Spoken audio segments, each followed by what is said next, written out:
Good evening. Today is October 27th, 2021. How do you hang your clothes or sweaters? Mostly we hang them in this way. But it's easy to get bumps on both ends of the hanger. Then when you put on your sweater, the bumps look weird. I just learned another way to hang my sweater. Firstly, fold my sweater like that. Then put the hanger here. Then fold again in this way.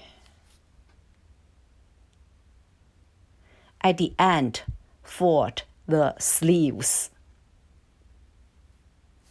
That's it.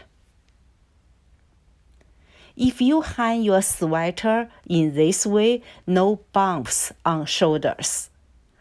Okay, that's it for today. I'll talk to you next time. Bye.